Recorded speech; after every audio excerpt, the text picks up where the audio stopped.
No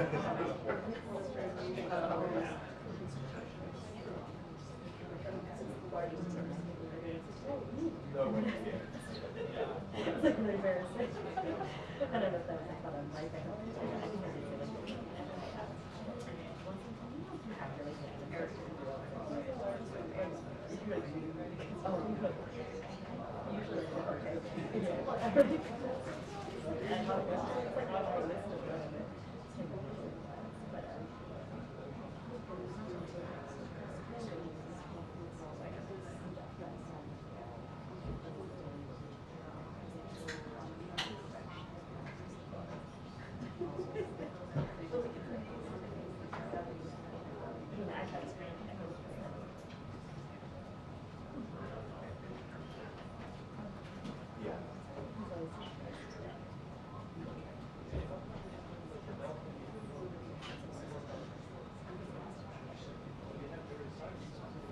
Yeah.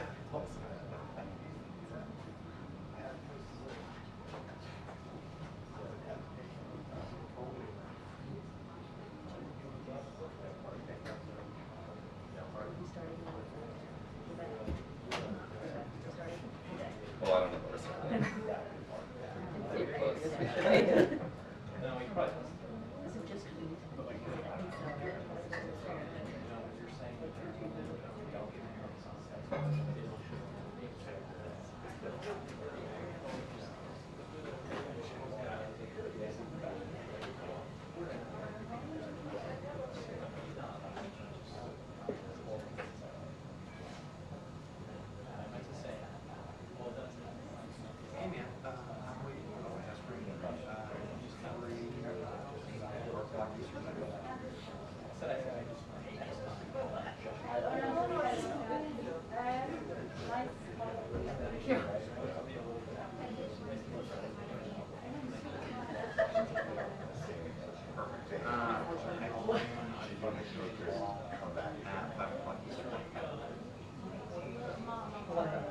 Awesome. Appreciate you all.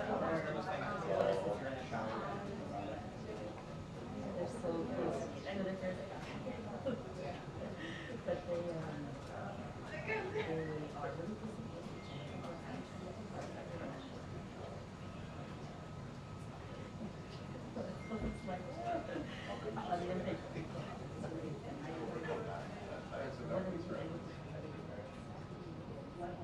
Oh, no, I don't know that. sitting on each other. I feel like these stuff.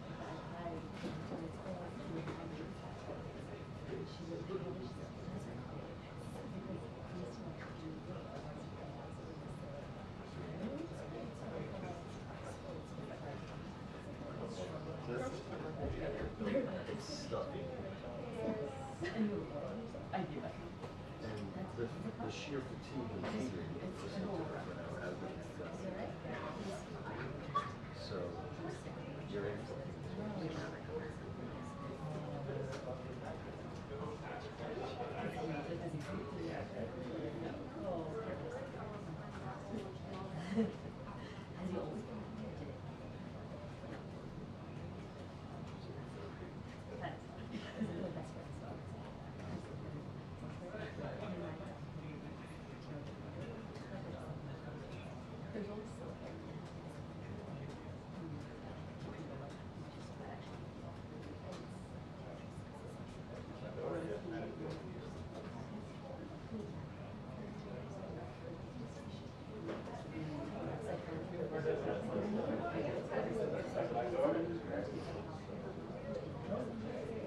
Yeah, I mean, he'll come and I cannot.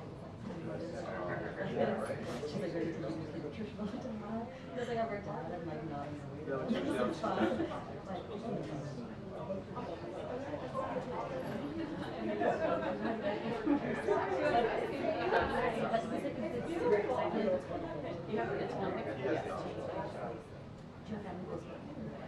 Yes. My parents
Who joins me in wishing the damn thing is simply because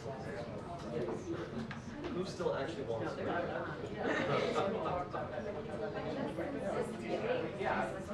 Oh yeah, you feel like you've got it. But the prospect of it being peaceful together is welcome to,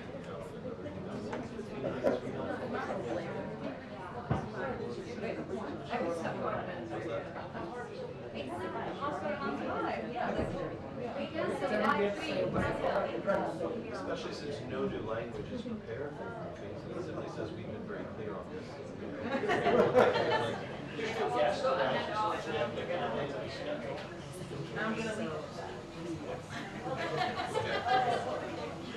I have to be super careful because your question involves now.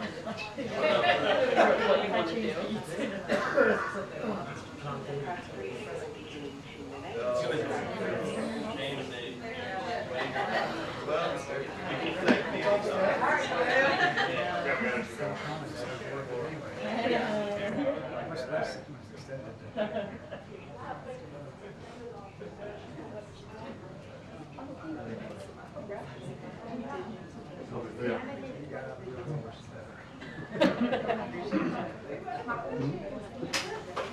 Too late already. Yeah, but I'm about to get us to the room. Which is nice, because I went to school in Europe. Well, yeah, so it's free. So I never had to she's going, she's Washington State. That's a good school though. Yeah. Was it? Yeah. Don't study. Yeah, exactly. So we can like be on the front lines.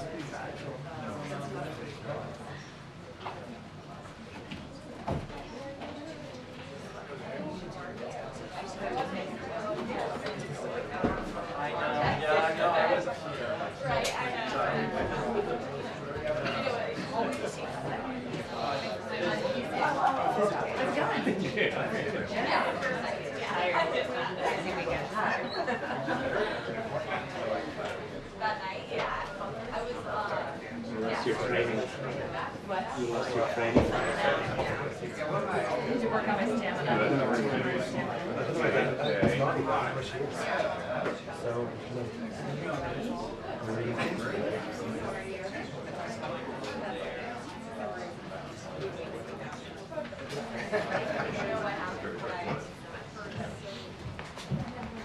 Hey, good afternoon, everyone. Happy Monday. Hopefully everyone is recovered from the weekend. What happened over the weekend? I don't know. Nerd prom? I think that's what they call it. You never know. Okay, so I have a couple, like 2 things at the top, and then we can get into it. So I want to begin actually on a solemn note. Over the weekend, deadly storms devastated communities across the Midwest. We are praying for those impacted and the families who lost loved ones, as well as those who were injured. The White House is coordinating with state and local officials, and we stand ready to provide support as needed. FEMA will be on the ground today to assess the extent of the damage, and tomorrow, the FEMA administrator will travel to Oklahoma to meet with state and tribal leaders and hear directly from those who have been impacted. We are grateful for the first responders and rescue teams who have been working around the clock. Residents should remain vigilant and continue to heed the instructions of local officials. Turning to this week, today kicks off National Small Business Week. Under President Biden's leadership, we have empowered small businesses and small business owners nationwide, leading to a small business boom. We have seen historic growth in business applications over the last 3 years, and we're on pace to set more records in 2024. There have been more than 17 million new business applications filed during the Biden-Harris administration. Building on this progress, the Small Business Administration announced that our administration has awarded a record amount of federal contract dollars to small businesses. And we are releasing the third annual Small Business Boom Report, which shows how SBA has nearly doubled small dollar loans to small businesses compared to 2020. To highlight this work, Vice President Harris is kicking off her National Economic Opportunity Tour in Atlanta, where she will meet with small business owners who are taking advantage of how resources to help launch and scale their businesses. The President and Vice President will continue fighting congressional Republicans' attacks on small businesses, including their attempts to cut SBA funding by 31%. And I lied, I have one more thing for you, and then we'll get going. Looking ahead to later this week, the President will travel to Wilmington, North Carolina on Thursday to discuss how his investigation in America is rebuilding our infrastructure and creating good paying jobs in Wilmington and across the country. We certainly will have additional information for all of you in the days ahead, and please stay tuned. With that, hey Darlene. Hi, thank you. Hello. 2 foreign questions and then 1 quick domestic one. Does the White House see any forward progress with the latest hostage deal that Secretary Blinken described as extraordinarily generous on the part of Israel? So a couple of things. As you know, we put out a readout yesterday that the president, the call that the president had with Prime Minister Bibi Netanyahu, and the significant focus of that call was obviously on securing the release of all hostages and paving the way to a prolonged ceasefire that would provide relief to the people of Gaza. In recent days, there has been new progress in talks, and currently the onus is indeed on Hamas. There is a deal on the table, and they need to take it. We believe that all efforts need to be brought to bear to convince Hamas to accept the proposal immediately. And so to that end, just a little information for all of you, this afternoon, the president will speak with the Emir of Qatar and President of Egypt. Secretary Blinken, as just you noted in your question, is in the region right now to carry out the same message that I just laid out to you. This has been a sustained effort, and the United States is not alone in this effort. You saw our joint statement, the joint statement last week with the 17 other world leaders demanding that Hamas release our citizens without delay. And so we're going to continue to have those conversations. It is a priority. It is a priority to get those hostages home. It is a priority to get to a ceasefire, and is obviously a priority to get that all-important humanitarian aid into Gaza. Would the U.S. or the White House see any potential arrests by the ICC as an aggravating factor in the negotiations? So we've been really clear about the ICC investigation. We do not support it. We don't believe that they have the jurisdiction, and I'm just going to leave it there for now. On U.S. and Mexico, the joint statement from President Biden and López Obrador today talked about agreeing to implement immediately concrete measures to significantly reduce irregular border crossings. Have those concrete measures already been agreed to, and can you give any detail on what they are? Yep, as you just mentioned, the president and the president of Mexico, our president and the president of Mexico spoke yesterday. There was a joint statement that we put out. I'm going to be really careful here. I'm not going to get ahead of what was laid out in the statement. But this is, I would say, this is a continued commitment to strengthening the bilateral relationship that we have and the regional cooperation. And let's not forget that regional cooperation will benefit us here in the United States, but also the people of Mexico. So I'm not going to go beyond the readout, that joint statement that came out. Okay. Mary. Following up on that, Darlene mentioned Secretary Blinken did describe this new proposal as extraordinarily generous. Can you explain a little what he meant by that? What about this new proposal is so generous? I'm not going to characterize the proposal. I'm not going to get into any of the specifics, but what we believe is that now is the time for Hamas to take this deal. It is on the table. It is way past time to get these hostages home. It is way past time to get to a ceasefire, and we need to make sure we continue to get that humanitarian aid. As we know, it is a dire situation in Gaza. I just don't have anything to share beyond what the Secretary spoke to. He's going to obviously meet with regional partners as he's there to continue that pressure, to continue that conversation, to continue that diplomacy that's needed in this time. But Hamas needs to take this deal. And on another continuing conversation, is there any update on this in-person meeting between Israeli and U.S. officials that keeps being pushed down? Are you talking about the Rafah, Yes. in regards to the Rafah operations? Look, as you know, Israel has a lot on their plate. They had to deal with what occurred with Iran, and so they've been pretty busy, and in the last couple of weeks, having to protect their security. And so we have had 2 virtual meetings that Jake Sullivan, the National Security Advisor, has led. We believe that they've been productive. We believe that the Israeli government is taking our concerns into account, and those conversations are going to continue. But is it still your expectation that there will at some point We be would, in-person? yes, we would like to have an in-person meeting. That is certainly what we would like to do. But in the meantime, we've had 2 important virtual meetings. And in the readout yesterday, we mentioned that the Rafah, potential Rafah operations did come up between the 2 leaders in their conversation. And just on another topic where obviously everyone's watching today what's going on at Columbia University, has the president or anyone from the White House spoken to university leadership?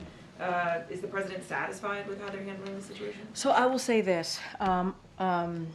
Look, and we've said this many times, this is nothing new.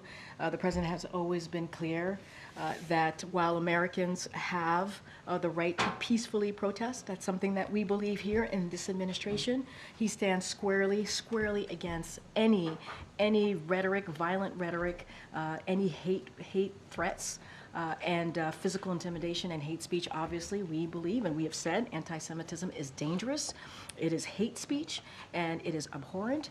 And there is no place for anti-Semitism on campuses or anywhere else. It is a painful moment. We get that. We get that it is a painful moment that Americans are dealing with. And free expression has to be done within the law.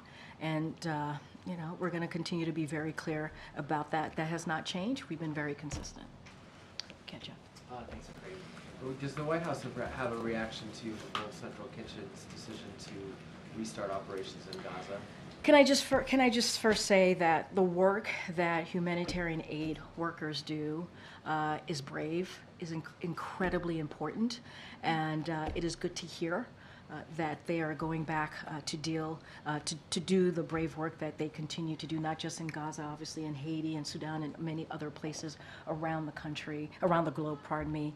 And so we're happy to hear that. As you know, the president had a conversation with the prime minister about making sure that we deconflict and protect the lives of humanitarian aid workers as they're out there being brave, offering assistance to Palestinians in Gaza. And so we have seen some steps being taken by Israel to do just that, and we will always encourage and continue to have those discussions with Israel to do more. And so we are certainly encouraged by that, by humanitarian aid workers from WCK going back out there, and also encouraged by the steps that the Israeli government has taken to make sure that more humanitarian aid gets in. Did you consult with them at all about that decision, and are you confident that the aid workers are not going to be at further risk? So we're going to continue to be very clear with the Israeli government on making sure that they are protected, humanitarian aid workers are protected, and we have seen some progress in that deconflicting, and we've seen aid increase. I do want to lay out a couple of things that in the aid, humanitarian aid going in that we've seen increase. Overall, nearly 5,000 trucks have entered Gaza since early April. That includes almost 200 humanitarian and commercial trucks a day, on average entering Gaza in the last 3 weeks. Some days, 400 plus truckloads enter. The United States conducted over 30 airdrops for relief supplies, including over 1 million meals, 141,300 bottles of water to Gaza as of April 28th. And a lot of that is because of the president stepping in and making very clear that we need to do more. And the United States have led in the effort on getting that humanitarian aid. Just lastly, a follow-up on Mary's question. Yeah. Does the White House support peaceful protesters at Columbia or elsewhere being threatened with being removed from the school or being put on discipline or probation? So, is that, sorry, do you I'm think so that, sorry. that is fair? So, got to be super mindful. These are institutions, some of them are private, some of them are public, and it is up to their leadership, university leadership and colleges, to make that decision. Not going to weigh in on that from here. We're going to continue to say all Americans have the right to peacefully protest. At the same time, we have to call out any hateful rhetoric that we hear. Anti-Semitism is wrong, and so we're going to continue to do that. But universities and colleges make their own decisions. It is up to their leadership. We're not going to weigh in from here. Okay, Alicia. Thank you, Karine. Our new CBS News poll found that registered voters in Michigan, Wisconsin, and Pennsylvania believe that they would be financially better off if Trump wins. How do you explain that? Going to be careful because we're talking about registered voters. We're talking about a candidate now, obviously the former president who's now a candidate. I got to be mindful of the Hatch Act, and so can't speak to that specifically. But what I will say more broadly is we understand what Americans have gone through. We understand that the pandemic was a heavy burden on Americans. We understand that Putin's aggression into Ukraine caused inflation to rise, right? Pandemic caused inflation to rise, caused damages to the supply chain. And so that's why the president took action. The American Rescue Plan obviously was incredibly important in turning the economy around, dealing with the supply chains.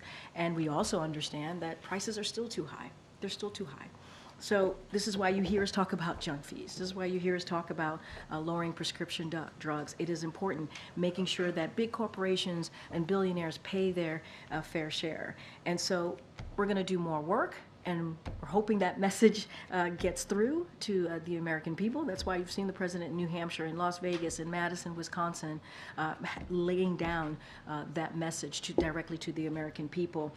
But there is a contrast here. There's a stark contrast to what we see, what the president has been doing, this administration, the Biden-Harris administration, and what Republicans are trying to do. They literally put out a budget that cuts Social Security, Medicare, Medicaid, and gives special interest groups, billionaires and corporations, a tax break. The president doesn't believe that. So that's what I will say. I have to be really mindful to not speak specifically to that poll, but more broadly, that's what I can say, and we understand what Americans are feeling right now. That's what we're trying to do more. Is the president frustrated that despite the fact that he continues to say what he has done, that some Americans are not feeling the impact of his policies? So, look, we have seen some consumer confidence go up over the past couple of months. I think that's important to note. And so that is out there, that data is out there. Look, we're talking about a president who understands what it feels like to sit around your kitchen table and have to make difficult decisions. We get that. He gets that. This is why he's trying to build an economy from the bottom up, middle out. He's been very, very clear about this. This is a sympathetic president, so he gets it. So he's not going to be frustrated by that. What he's going to do is continue to do the additional work to lower cost and do everything that we can there, and to go out there and speak directly to the American people. I think that's the most effective way to do that. Just one quick follow-up on Jeff and Mary, and correct me if you are Jeff and Mary.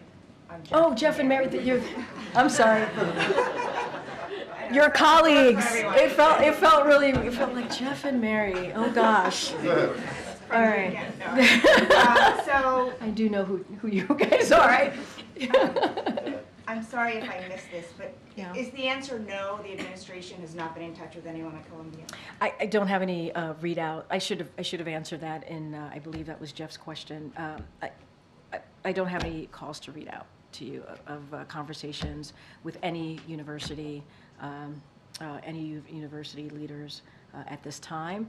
Obviously, the president's going to go speak at Morehouse, and so we've been in touch with them because he's going to deliver a commencement speech. He's looking forward to doing that. It is such an important moment in time for graduates, and he's going to go obviously to West Point. Those are the two that he's doing. Go ahead. Thanks. Thanks, Karine. I wanted to go back to last week. The administration announced that it was again delaying. Last week. I know. All the way back a few All the days way ago. back.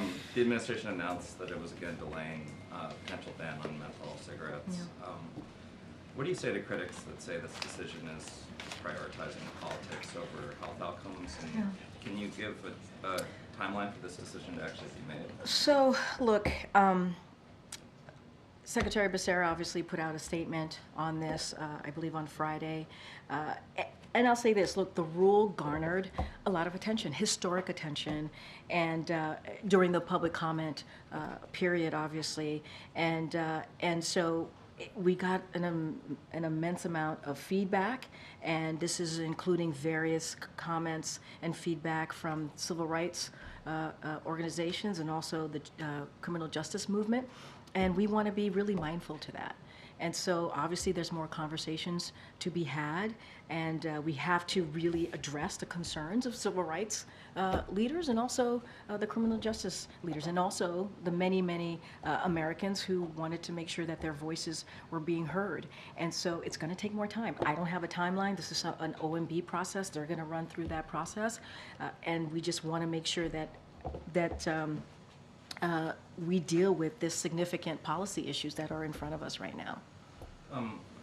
The Secretary of State met with the Saudi Crown Prince today. Obviously, they're talking primarily about the hostage ceasefire deal, but I'm wondering, headed into the summer months, if that conversation or any conversation with the Saudis recently have touched on oil production and what you'd like to see. So look, I don't have anything to say about that piece. I think the State Department, this is Blinken's trip. If that came up, they will have more to say on that.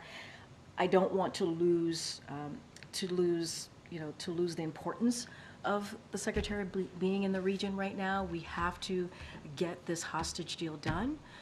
It's on the table for Hamas to take. The Secretary is going to meet with regional partners, and it is time only Hamas is standing in the way right now. It is time to move. We got to get these hostages home. We got to get to a ceasefire, and we got to continue to get that humanitarian aid. It is dire. The situation is dire in Gaza, as you all know.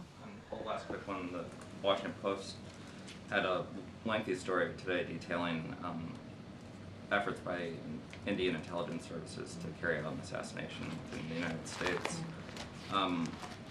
Now that some of those, I know you were asked about it when this first emerged, but now that the details are known, can you talk about how, if at all, this has impacted our relationship with India? Yeah. What steps we may be taking to make sure that something like this doesn't happen? So any specifics, there's an investigation, as you know, going on. So as you just stated in your question to me, and a criminal investigation, the Department of Justice obviously is running that. So anything specific to that, I would have to refer you to the DOJ. Look, India is an important strategic partner here in the United States, of the United States.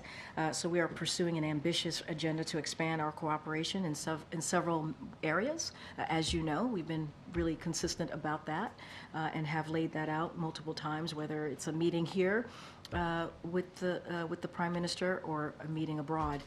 This is a serious matter, and we're taking that very, very seriously.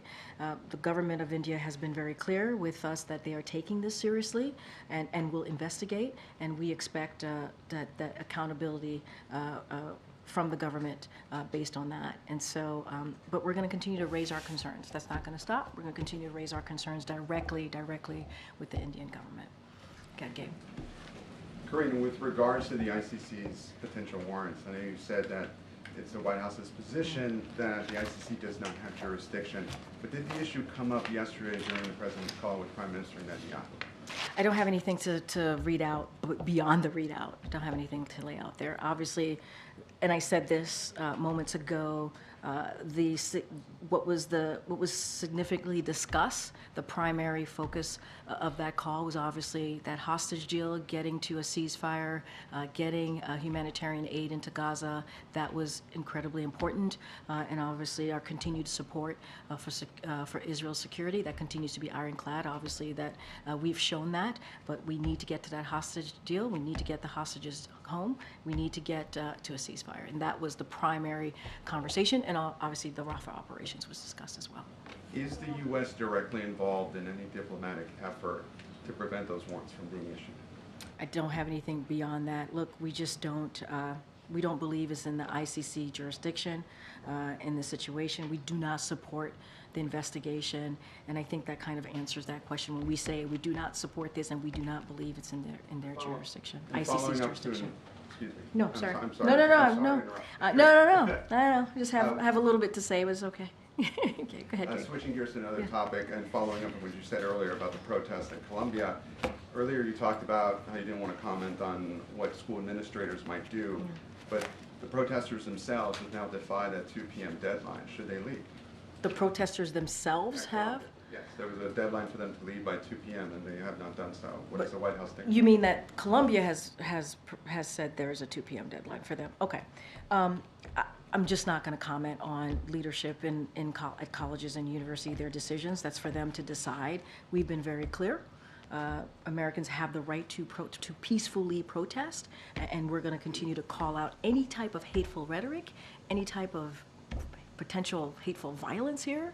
It has no place in America. Anti-Semitism, we're going to call out. It is abhorrent, and that is hate speech. We're just going to be consistent when it comes to those types of decisions on campuses. That is something for college, universities, leadership to decide on. And finally, one more, Karine, as a dog lover himself.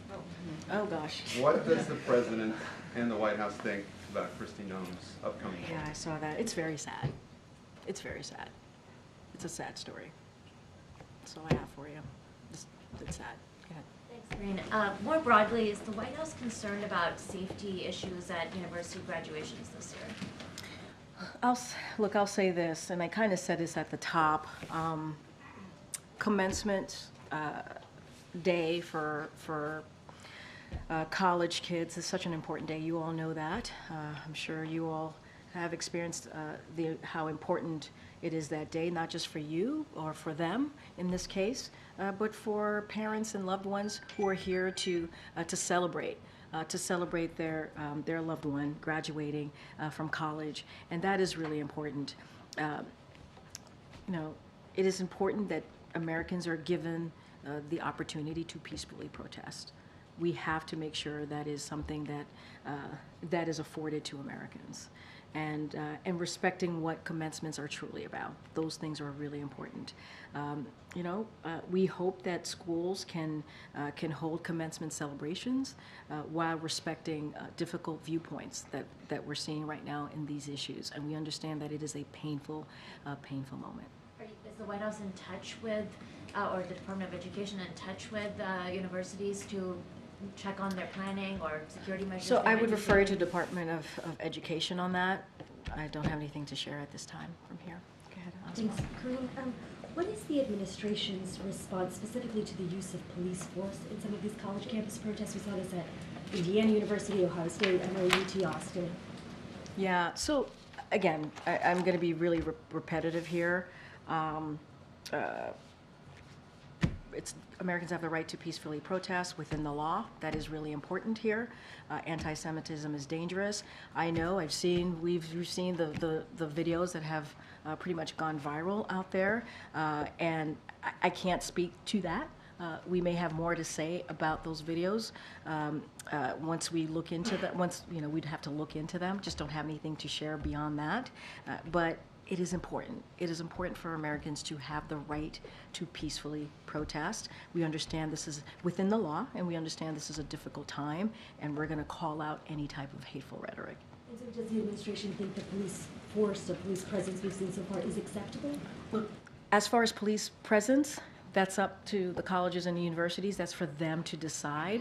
And we have to be able to allow Americans to peacefully protest within the law. That is important, and that's what the president wants to see. I can't comment on every case. I can't comment on everything that we're seeing out there. What I can speak to is more broadly and what we want to see and what we've called out. If I can shift gears real quick, I know there was discussion, the president himself also referenced the idea of an immigration-related executive order. Is there any update on that front? Look, and I've said this many times before, we believe the bipartisan proposal that came out of the Senate that Republicans rejected because of the former president saying that it hurts him politically, helps the president and not himself, not Donald Trump. That's what we saw. That proposal will do the significant work needed at the border, the significant work to move forward on a broken immigration system. That's what we want to see. In the meantime, we always said that we don't believe moving with an executive action is the way to go. We want to see that proposal, but we're always going to look at all options. I don't have a decision to be made. I don't have anything to announce, but we're going to continue to call on Republicans, call on Congress to move that that bipartisan Senate proposal forward. Okay. Thanks, Karine. A couple of questions for you on Saudi Arabia and also on Ukraine as well. Yeah. Secretary Blinken has obviously been in Riyadh discussing the Israel-Hamas war.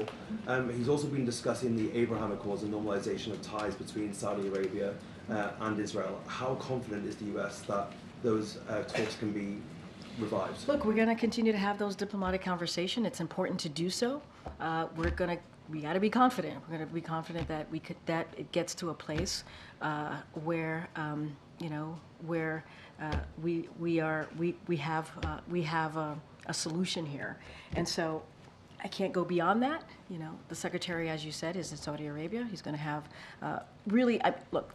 The important part about what we're trying to do this week and what you're seeing Secretary Blinken, what you've heard from the readout and heard me talk about, you read yourself the readout from the president with his call to Prime Minister Netanyahu, is to get to this hostage deal. We got to get to this hostage deal so we can get to a ceasefire, get that all important, continue to get that humanitarian aid into Gaza. We know the situation in Gaza is dire, and they also had a conversation about the Rafah operations. And so that is really the focus here. That is the significant focus. It is important to get to that deal. The U.S. also said that it's preparing to offer a security package to Saudi. What would that entail? I don't have anything to share on that. Okay. On Ukraine, Ukraine has lost more ground in the last couple of days as it awaits U.S. aid to get there. Mm-hmm. Is there any updates on the state of that shipment? So the aid into Ukraine is ongoing. They have been receiving that security assistance. I'm going to be really mindful here because there are operational security that I want to be careful. And what we hope is it gets to the front lines so that Ukraine could continue to defend itself. And like you said, they have lost ground, and so we're hoping to get that security aid to the brave people in Ukraine. And so, look, it's ongoing. That aid is getting into Ukraine. I want to be really, really mindful on speaking to operational security from here, from the podium. I would refer to the Department of Defense for anything further. Okay, go ahead, Garen. Thanks, Karine. First on, as you mentioned, the Vice President kicked off her economic opportunity tour today in Atlanta, which is a majority black city. Next week she'll be in Detroit, another majority black city.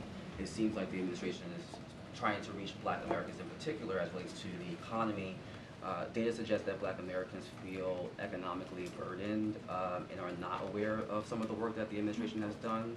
According to an Economist YouGov poll, only 22% of black Americans feel they are they feel like they're not economically better off than they were a year ago.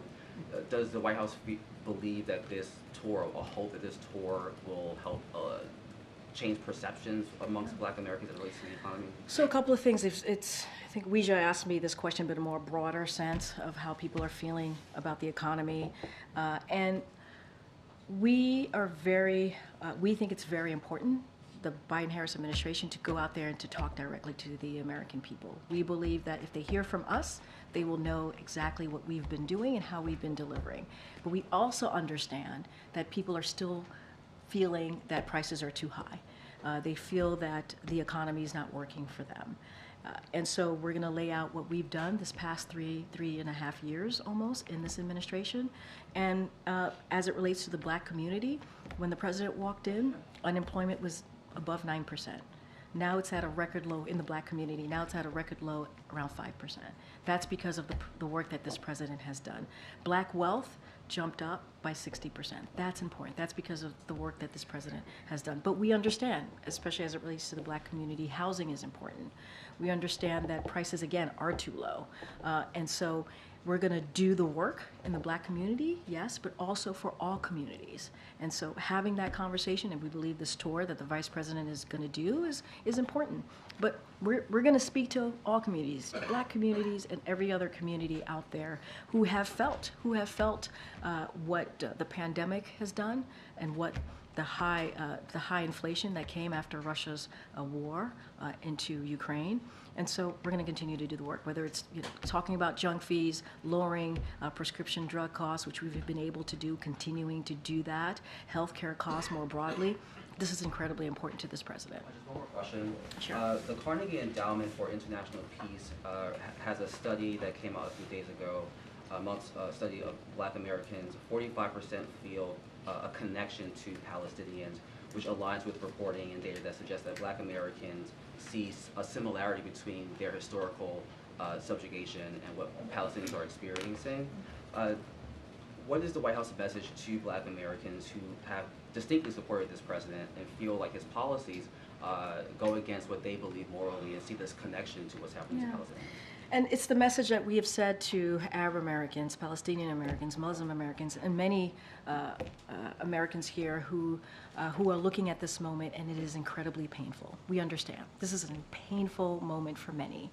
And that's why White House officials, including this president, has had many conversations with communities, leaders of those communities, to hear from them, to listen to them, and to talk about how to move forward. And it is also why it is so important that the president spoke to the Prime Minister of Israel yesterday. That is also why it's important that we see the Secretary Blinken in the region this week to talk about how do we get to a hostage deal that will lead getting Americans home, getting hostages home to their loved ones, but to also lead to a ceasefire. We understand how important it is. And we get that the dire humanitarian situation in Gaza is dire. That's why we've done an uptick and spoken direct conversations with the Israeli government on what we can do to get more aid into Gaza. And so that's what we're seeing. And so we got to get that hostage deal. We do. Thank you, Karine. I wanted to see if you could just elaborate on how the president is taking in some of the scenes from college campuses around the country. He doesn't have any public events on his schedule today. Is he watching some of the coverage? What's his reaction been? Well, I can tell you the president is, like he does every day, is having meetings with his senior advisors, with his team here on an array of issues. I just mentioned that he's going to have conversations with leaders in the Middle East region to talk about this hostage deal, to make sure that we get this done, get Americans home, hostages home more broadly, and make sure we get to a ceasefire. That is something that is incredibly important that Americans want to see. As you're talking about the protesters, they want to see this war end, and that's what the president wants to see, get to a ceasefire. And so he's focused on that. That's his focus. I can't speak to him catching any of what's happening on TV, but I can speak to the importance of the meetings that he's having and these two head of state calls that he's going to have this afternoon. Last week, House Speaker Mike Johnson visited Colombia and said that after that visit, he was going to be calling President Biden to discuss potential response, even the potential for a role for the National Guard. Did that conversation happen? And has the president I mean, look, I would refer you to the speaker. I don't have a call to speak to. As it relates to the National Guard, I've been asked this question. Did that call happen? I don't have a call to speak to. What I can say is that as it relates to the National Guard, that is something that is under the jurisdiction of governors. And I know, if it wasn't last week, I believe it was last week actually, Governor Hochul spoke to that as it relates specifically to what's happening in New York. And so I would refer you to her office. But National Guards, that's not under our jurisdiction, that's under governors. And military aid for Israel, there is a May 8th deadline for the Biden administration to certify that Israel is in compliance with international humanitarian law. Several bureaus within the State Department have reportedly raised serious concerns over what they call Israel's non-compliance. How is the president planning to make this decision? What meetings is he taking? What information is he evaluating? And when do you expect him to make a decision? So look, I will say this: in that conversation that he had with the Prime Minister, he continued to say that give the commitment that Israel's security is ironclad. Our commitment to Israel's security is ironclad. That will continue, and that is a commitment that the president has. I'm not going to speak to a May 6th deadline. That's not something I'm going to do at this time. But look, that the president has been very clear as it relates to making sure that that Israel conduct their operations in Gaza to make sure that we're protecting innocent Palestinian lives. That two things could happen, right? Two things can be true, which is making sure that Israel's security is ironclad. We saw what happened with Iran very recently. They live in a neighborhood that is tough, and they will continue to need that support. So two things can be true. We can give that commitment to that ironclad commitment, but also have those conversations with Israel about making sure that they conduct their operations in Gaza to make sure that we're protecting innocent Palestinian lives. Since the president's last call with Prime Minister Netanyahu, Which was yesterday.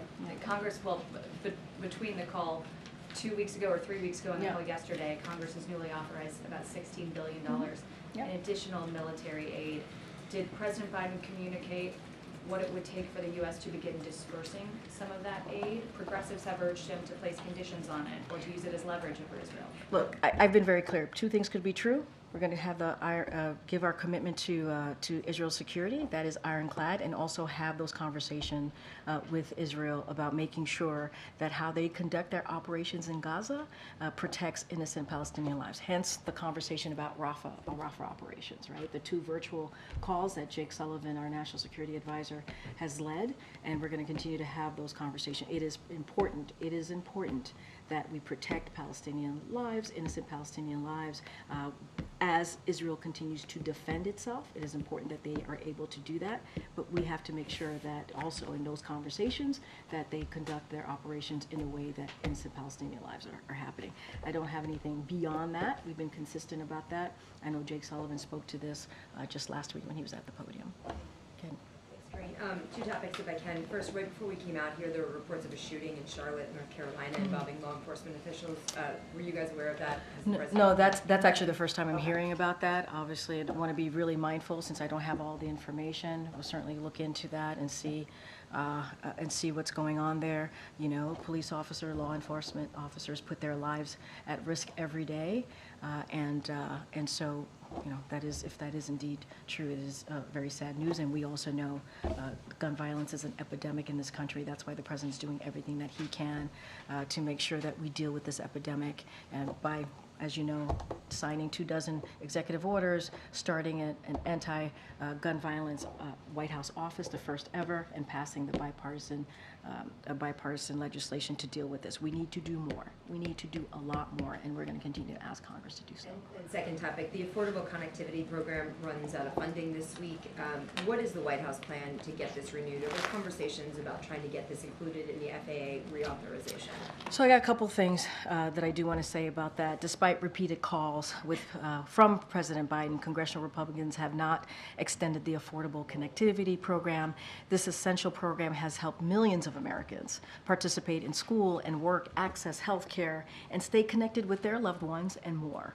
We announced earlier this month that we are encouraging providers to take steps to keep their consumers connected at this crucial time by offering low-cost, no-cost plans.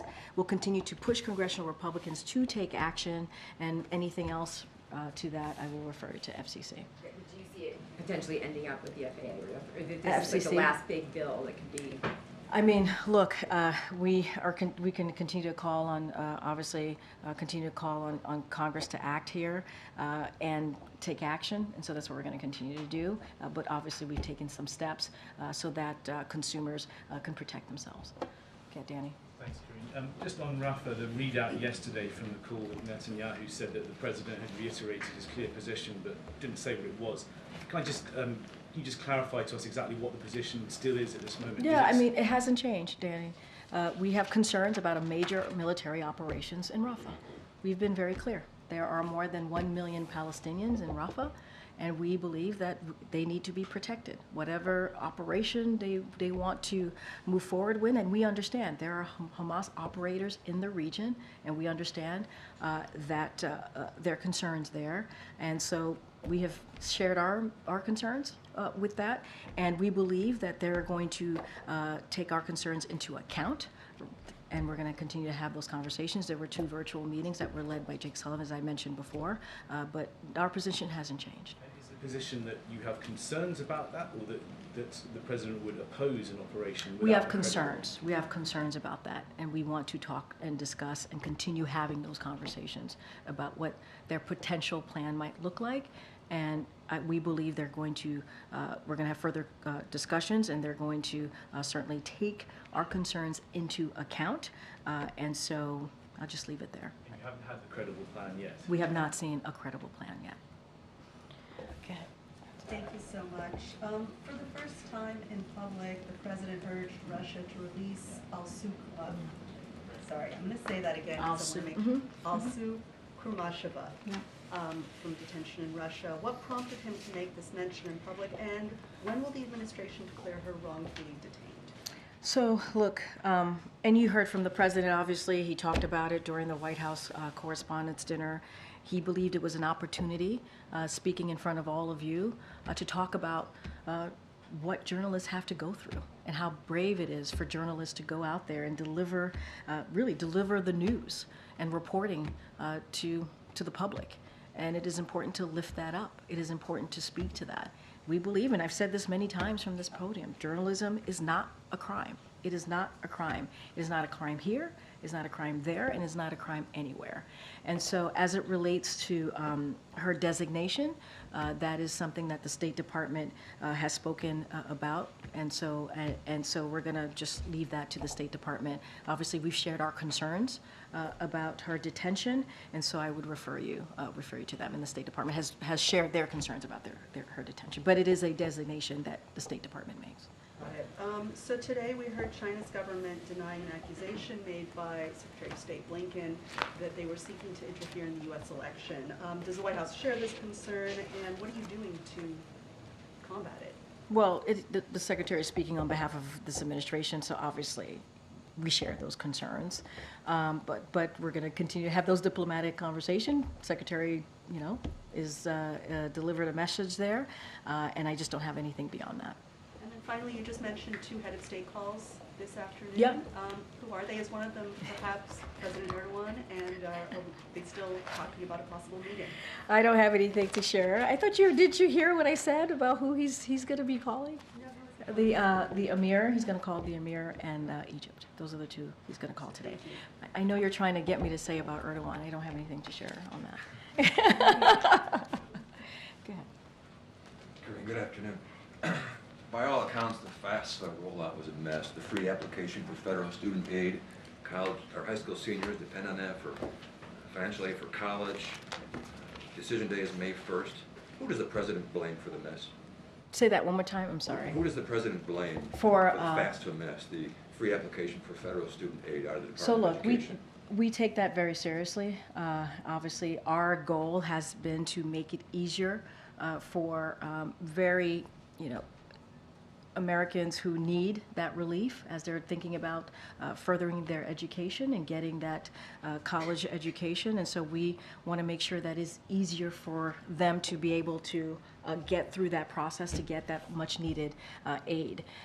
As it relates to FAFSA, we have said, yes, the process has not gone smoothly, and we're doing everything that we can to make it go smoother.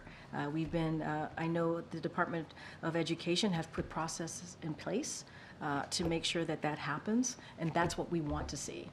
We do not want to make it more difficult for Americans to get that much needed aid. We want to make it easier. That's one of the reasons the President has talked about student debt relief, giving Americans a little bit of breathing room. Now, obviously, this is on the other side of that. We want to make sure that Americans do have an easier process in getting that done. Does the President still have confidence in the leadership at the Education Department after all this? The President has confidence in his Education Department. Is he aware that FAFSA applications are down some 30%, We understand, impacting minority and low-income students? We understand the impact. That's why we're doing everything that we can. The Department of Education is doing everything we can to rectify that issue, and we have. Okay, John. Thanks, Karine. As a result of those ongoing campus protests in the past few days, the main commencement at USC, the University of Southern California, has been canceled. Just today, final exams have been moved at GW Law School.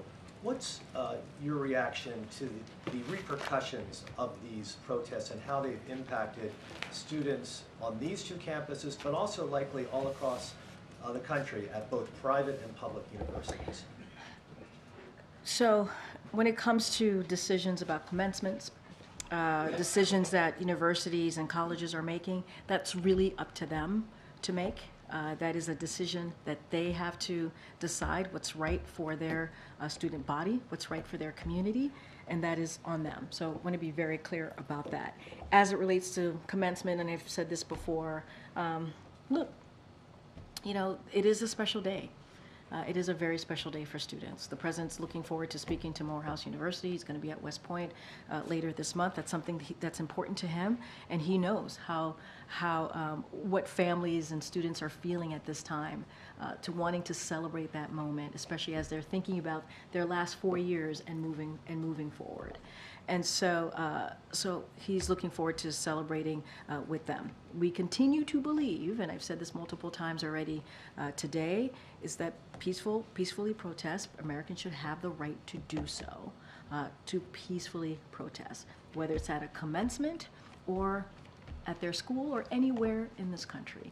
It has to be done where we do not have hateful rhetoric, violent rhetoric. We gotta condemn those. That should not be allowed in this country anywhere. And so we're going to be consistent on that.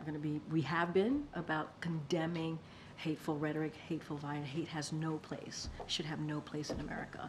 But those are decisions that are made by colleges and universities, their leadership.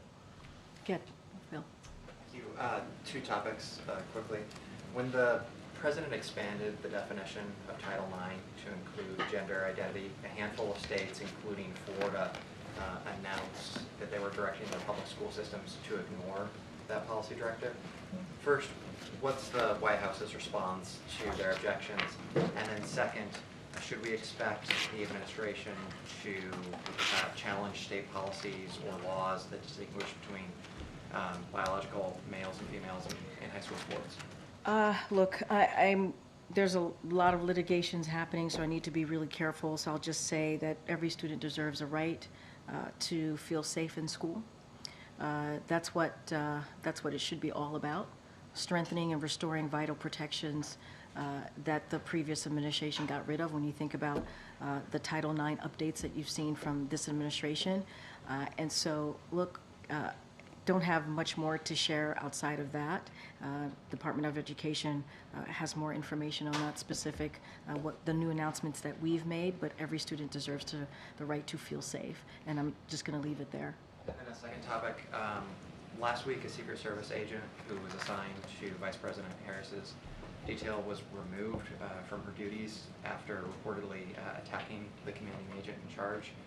Was the President made aware of that incident, and are there any steps that are being taken to ensure that the vetting is absolutely perfect so that someone in that important of a detail so I have to be really mindful and careful. That's something for Secret Service to speak to. I can't go beyond that. And I know that they put out a statement, and I believe, yes, the President is aware. All right, thank you. All right. Yeah. All right. Okay. Go ahead, Monica.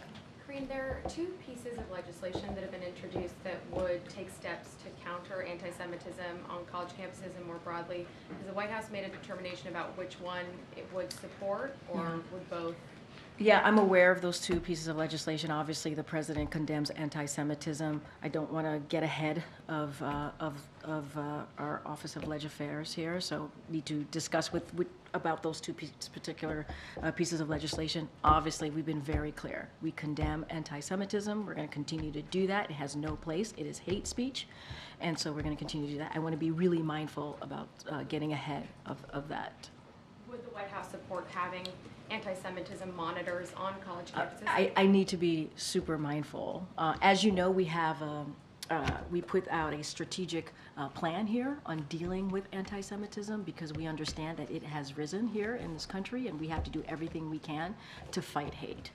And so we put together a comprehensive plan. I just want to be mindful. I have not spoken to anybody about these two particular legislation. Don't want to get ahead of the team here, but the president has been very clear, very, very clear. I've said it multiple times throughout this briefing that we condemn anti-Semitism and any form of hate. Separately, what is the White House's backup plan for the president's cancer moonshot initiative since that funding appears not to have been replenished by Congress? Is the plan to go to the private sector for help?